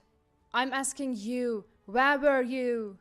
At a hotel." He couldn't even stand up. "I know that already. With whom were you? Don't tell me you were alone. Speak up. If you lie, I'll leave you out there all night." My father-in-law is not one to make empty threats. He took the keys so Ethan couldn't escape in the car. Sweat began to pour from Ethan. Thought it wasn't particularly hot. Cold sweat, I suppose. She's a temp at the office. Ethan mumbled, then fell silent. Speak up. If I have to keep asking you, I'll throw you out. Terrified, I thought, but I was smiling behind my father-in-law. In a whimpering voice, Ethan started to confess. He said he found the temp cute and just wanted to chat a little. But she was much more receptive than he expected, and before he knew it, they were involved. Flattered by the attention of a younger woman, he got carried away and lost control of the situation. Ethan spilled his guts, every last detail. I have to admit, I was somewhat pleased when he said, I found the temp attractive. Probably because she reminded me of myself. I felt like it was a roundabout compliment. But that doesn't mean I'm about to forgive him. I had a pretty good idea of what I wanted to do. I understand. Call her now. Tell her it's over. With his back against the wall, Ethan did as he was told and dialed her number. Hey, it's me. I'm sorry about, the lunch. The moment the call connected, Ethan stuttered, unsure of how to start the conversation. But then a voice roared through the phone. I've had enough of you. And there was a beep beep of disconnection. She just broke up with me. I thought to myself, you didn't break up with her, she dumped you. Poor Ethan. You didn't initiate the breakup, it was because you lacked sincerity. You are truly indecisive. My father-in-law scolded Ethan, making him shrink even more. Do you realize how bad you've been to Chloe and Isabella? When he yelled this, Ethan finally responded loudly. Of course I do. I want to strip this guy naked and throw him out, but what does Chloe want? Caught off guard by the question, I took a moment to think. Honestly, I didn't want to break up. I believe I can live happily with just Isabella and me, but I do love Ethan. The only other thing that came to mind was that I never want him to cheat again. Divorce.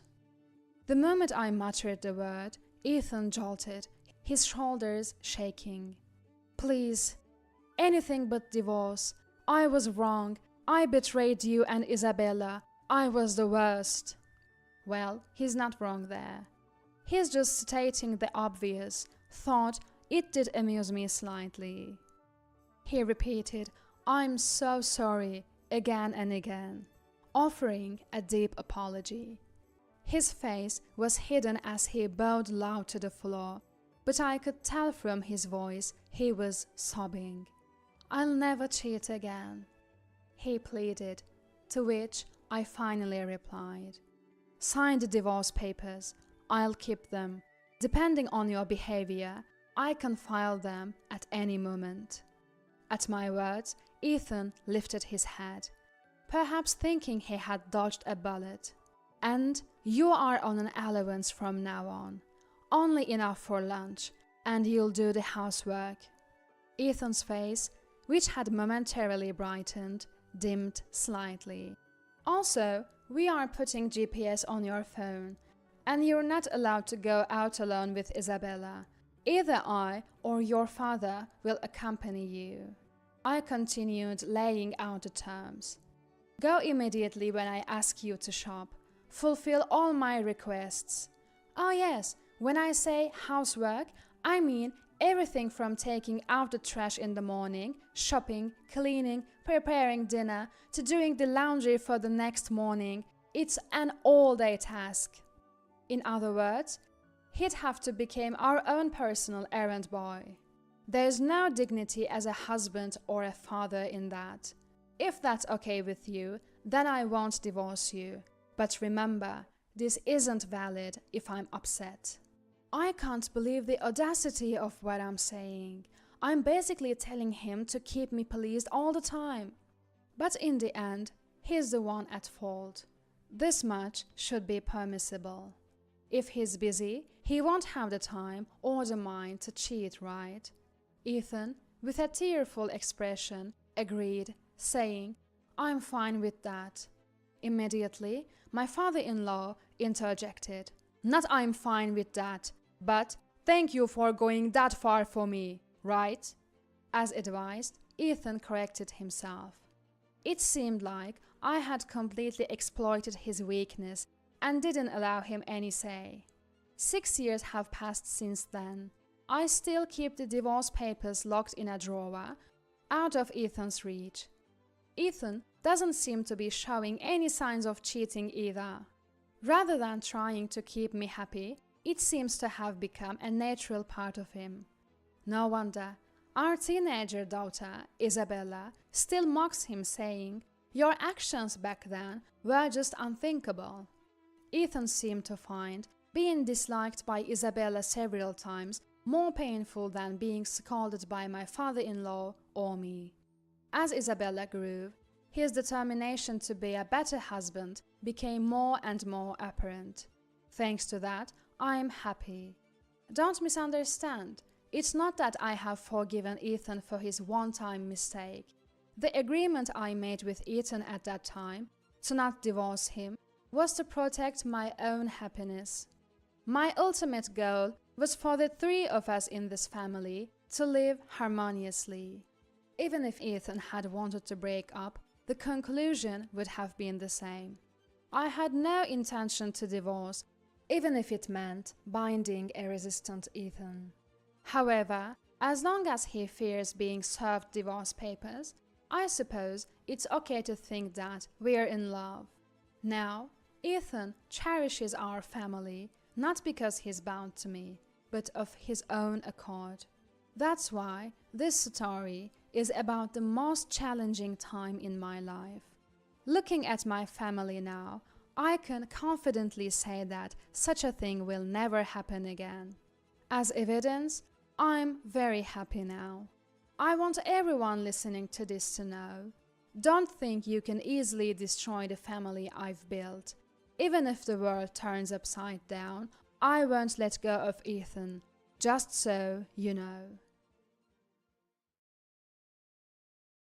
I want a divorce. What?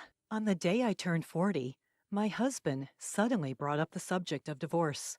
Apparently, he no longer sees me as a woman. To bring up divorce on our anniversary of all days. I cried at the cruel reality.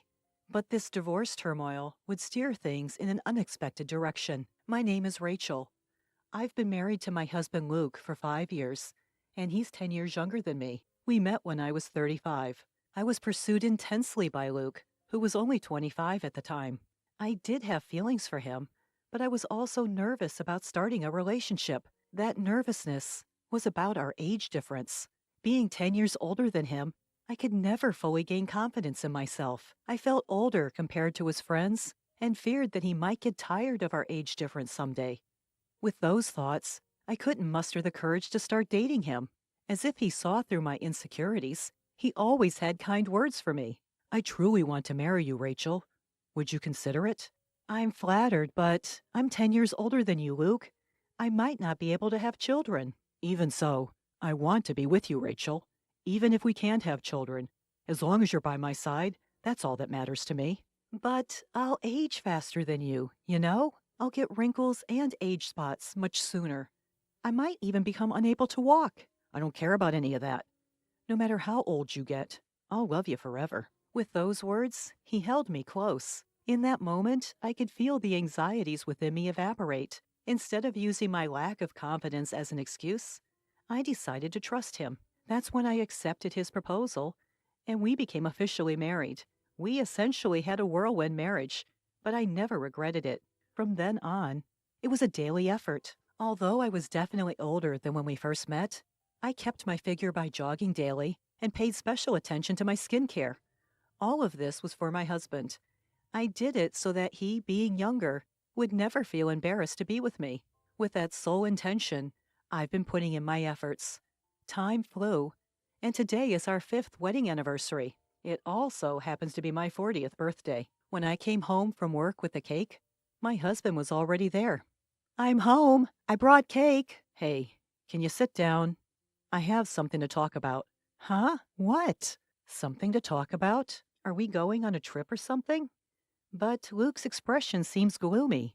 Feeling a bit anxious, I sat down in front of him as he asked, "What's this about?" I asked, and my husband quietly opened his mouth. "I want a divorce." What? I couldn't believe my own ears. Divorce? This must be a joke, right? Today is our 5th wedding anniversary. Divorce? Such a thing. I continued to question his unbelievable statement in my mind. Then, with trembling fear, I finally spoke. Are you joking about divorce? Because if this is a joke, I'm not laughing. Do you think I would joke about something like this? Luke replied, a grim look on his face. I can't handle being married to you anymore, Rachel. So I want a divorce. But why? We've never had a big fight. Why suddenly divorce? I found someone else I like. What do you mean? Are you saying you're cheating on me? Cheating? No, I'm serious. She's the only one I love right now. I can't believe this. How could you do something so cruel? As I confronted him through my tears, Luke casually said, "Because of your age." Because of my age? What kind of reason is that? It's a reasonable one, isn't it? You're 40 now. No different from any other old lady. What? That's cruel. How can you say something like that so easily? Huh? Just so you know, the reason I cheated is because of you. Because of me? What did I do? With a deep sigh, Luke delivered the unreasonable reason for divorce. Listen, put yourself in my shoes for a second. Do you have any idea how embarrassing it is to be seen with an old, increasingly ugly woman? Ugly? I've been working hard every day so that you wouldn't feel embarrassed, Luke. Hard work? Ha! Luke scoffed. Ridiculous. Do you really think a near-menopausal hag working hard will make a difference? And do you think there's a man who wants to be with a woman whose charm has worn off? The moment a woman loses her youth, it's game over, idiot. I can't believe. The reason I had to cheat is because of you, aging and becoming ugly. It's not my fault at all. If you're going to hold a grudge, hold it against yourself. After that, Luke continued to berate me as if justifying his own infidelity. I can't wait to be with her. Accept the divorce already, and let me make it clear. There's no way I'll ever love you again. Don't think you can stay as my wife forever with your ugliness. If you insist, why not go get some anti-aging plastic surgery? He kept blaming me for his infidelity, incessantly insisting that it was my fault for growing old and becoming ugly. Because of our age difference, because I was aging, he hurled every insult imaginable at me, and my spirit dwindled day by day. Looking visibly emaciated and my mind spiraling, my younger husband sneered. In a normal case, I should be suing my husband and his mistress for emotional distress, but I just don't have the strength for that now. As a result of the constant manipulation by my husband, I didn't even claim any compensation before finally accepting a divorce from him.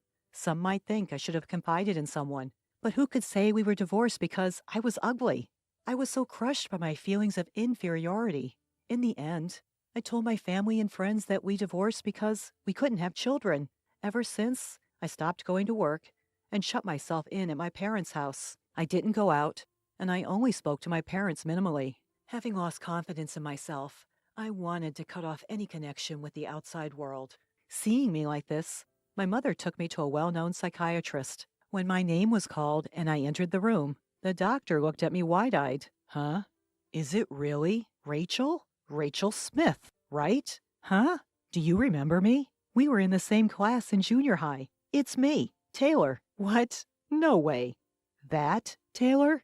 The man standing there was Taylor Miller, my classmate from junior high. He was never the type to stand out, but even back then, he was excellent, and his calmness and sincerity gave him a somewhat mature air. Taylor, you've become a doctor.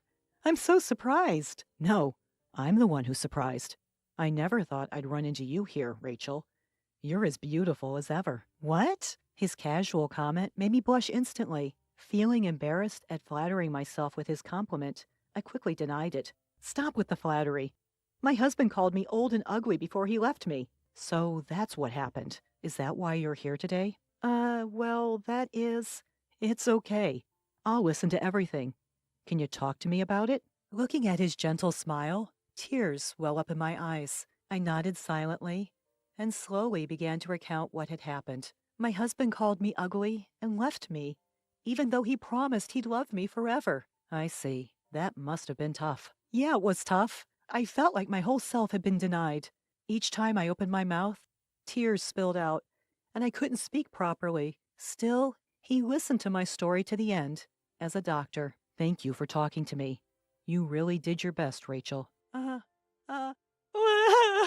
I could finally share these painful feelings with someone. Feeling relieved, all the emotions I had been holding back came pouring out at once. Since the divorce, I cried out loud for the first time. I had always wanted to confide in someone like this.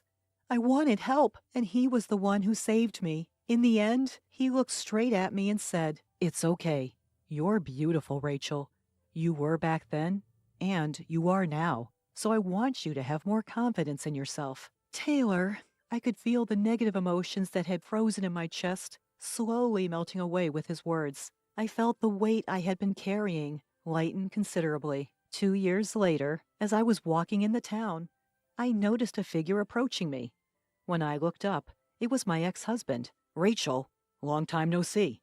Yes, it's been a while." We exchanged formal greetings, and just as I was about to say, "Well then," and leave, he grabbed my arm tightly. He noticed the ring on my ring finger and made a mock surprised face. "Whoa, that's scary. That ring? It's way too much." "Ring? What's so scary about it?" "No way. The one on your ring finger. It's the wedding ring I gave you, isn't it?" "Huh? Do you still have feelings for me or something, since you're still wearing it? I'm shocked. It's a good thing I divorced an old lady like you." Huh? In that moment, my fading resentment towards him resurged. I sternly spoke to my ex-husband, who was getting all excited on his own. "What are you misunderstanding? This isn't the ring you gave me." "What?" "This is a ring I received from my current husband. I threw away the ring you gave me a long time ago." You threw it away? And what do you mean by current husband? Don't tell me." "Yes, I remarried." You remarried? An old lady like you?" "Yes, I had remarried. As you might guess, it's to Taylor. Since the day I visited his clinic, we started seeing each other. We went out to eat together, went to various places, and he proposed to me with marriage in mind. I had just had a wedding ceremony the other day, and I was finally able to find true happiness. Whether he didn't like that fact or not, my ex-husband started hurling insults at me again like he used to. You remarried? That's a lie. You're already 42, right? There's no way an old hag like you could remarry. Think what you want. My current husband is not like you. He's a wonderful person who doesn't look down on people." "Ha! I bet he's just some bum, right? He probably couldn't get married and was struggling, so he targeted an old hag like you." To him, who was mercilessly laughing, I told the truth. He's not a bum. He's a doctor with his own practice. A doctor with his own practice? Do you understand? He's a doctor. A doctor? You remarried a doctor? He probably couldn't stand the fact that I had remarried someone better than him. Trembling, my ex-husband was shouting, "It's a lie. It's impossible." I was completely done with him, who could only despise and not acknowledge other people's happiness. I want to say thank you. Thank you for divorcing me. What do you mean? I really am grateful. Thanks to you dumping me, I was able to marry my current husband. I was able to break up with a terrible man like you and get the best life with a superior husband. I can't thank you enough. You. My ex-husband was about to attack me with an intense momentum. I stared at him sharply and continued speaking. "I'm really glad I got to meet you here today. I've always wanted to see you." "Huh? Me?" Misunderstanding something, Luke quickly changed his attitude and flashed a full-faced smile. "You wanted to see me. Do you still like me? You can't forget about me, even with your husband around, can you?" "Well, I can't forget. In fact, I've been thinking of coming to see you myself." "Just as I thought. You know, I've been reconsidering my preferences too. I'd rather have a mature woman like Rachel than a younger one. If you insist, I might even consider getting back together." As he said this, he reached out to touch my shoulder. I quickly brushed off his hand and replied with a stern voice, "Get back together? You must be joking. That's the last thing I want. But you said you wanted to see me. Yes, I wanted to see you, but not to get back together. To demand alimony. Alimony? Yes, I was too emotionally distressed at the time to think about it, but looking back, infidelity is unforgivable, isn't it? We still have a few months left to claim alimony, so I will. Luke's face quickly turned pale, and cold sweat streamed down his cheeks. Wait a minute. I'm your ex-husband, and now you're doing this to me? After all this time? That's awful. Huh? What's wrong with exercising my rights? You're the one who cheated, right? You can't just have all the goods for yourself. Do you know how much you hurt me? Calm down. I realize now that I should have chosen you. Huh? I didn't ask for your opinion. I don't care what a piece of trash like you thinks. I'm warning you. I won't let you be happy. I'll make sure you pay the alimony, even if I have to drag you through hell. What? Seeing his ex-wife again, Luke's future took an unexpected turn. As he sank to the ground, I said, Goodbye. I'll contact you later. Wait! Rachel! Wait! Don't ever call my name again. And never show up in front of me again. This can't be. Ignoring Luke, who was slumped over, I left the scene. I haven't seen him since. After that, I hired a lawyer my husband introduced me to and claimed alimony from Luke and his mistress. After divorcing me, Luke was dumped by his mistress and lost his job. He's currently living hand to mouth, working part-time in construction. Naturally, he can't afford to pay the alimony in one lump sum. After discussing it with my lawyer, we decided to deduct a fixed amount from his monthly wages. His already precarious living situation will probably become even more difficult due to the alimony deductions. Luke begged the lawyer to get back together and at least reduce the alimony, but I ignored him and continued to demand the full amount. He's the kind of person who used to look down on and insult others for fun. He deserves this kind of retribution. I'm determined to push him until he finishes paying, by any means necessary. On the other hand, I'm living happily with my current husband.